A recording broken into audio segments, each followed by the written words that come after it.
Well, we are back. It is almost October, but there's still plenty of landscape and gardening that needs to be done. So what do people need to know? Well, this is probably one of the few times a year where I think what I'm going to tell you is a little bit time sensitive, and that is doing any type of lawn renovation or overseeding or redoing whatever has failed from the drought that we've had this past summer. We generally like to be done seeding or overseeding by the first week in October, so that the grass has a chance to root, germinate, and most likely, mow 1 or 2 times. And a lot of people have put that off because it's been so hot and dry.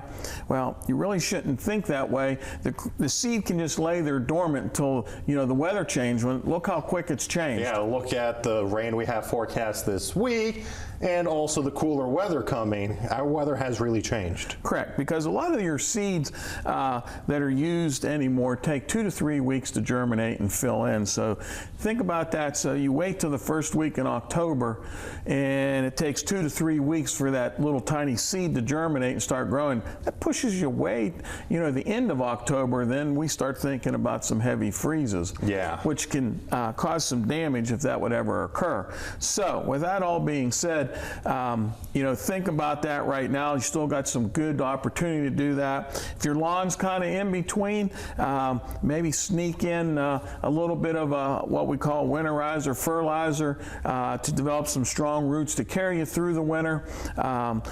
Take advantage of the more frequent rain and the cooler temperatures, and your lawn will respond quite nicely. And you're talking about frequent rain. People should still check on their ground. Even though we get rain this week, doesn't mean all of it's been absorbed by the ground. That's correct. I mean, cooler temperatures are going to start retaining more, but it's still extremely dry. And when you're doing any type of landscaping, no matter what time of year, you need to frequently check and physically test the soil. Whether you stick like a wood dowel rod down and around the new plant, and if it comes up dry, you need to water. I strongly recommend not using a spray nozzle. Use the open end of the hose and get the stream of water at the base of the plant. So good drink right there. So it soaks into the root system. That's where, because the spray nozzle, most likely it's like you're taking a shower. You're just wetting the foliage. I mean, you can eventually get the ground saturated, but it would take a lot longer to do that. Okay, thank you so much for those tips, Dave. And also, if you out there in the Middle Ohio Valley have any questions for Dave Fleming, you can always submit them either over the phone, email, or even social media. Our number is 304-424-5112. You can leave a voicemail there, and of course, gardening with Dave at WTAP.com. But Dave, thank you so much for coming in. Looking forward to some more. Quick point of interest, very appreciative, TAP this past week made aware to the community about the spotter and lanternfly. That people in the Mid Ohio Valley need to be aware of that, and please notify the Department of Agriculture if you do find that, because it's like the longhorn Asian beetle that wiped out our ash trees years ago. This one will take out, unfortunately, if you have a vineyard or a grape orchard, is one of the primary hosts, that tree of heaven and some other trees. It can do a lot of damage.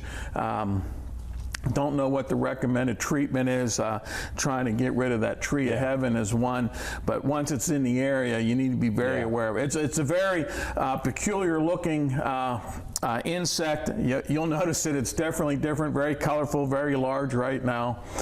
So if you see it in the landscape, notify either Extension Services on each side of the river or the Department of Agriculture. And all of that information can also be found on our website. We did do a story about that earlier this week. All of that over at WTAP.com. But Dave, thank you so much for bringing that up again, and thank you for coming in this week. We'll have more on Daybreak right after the break.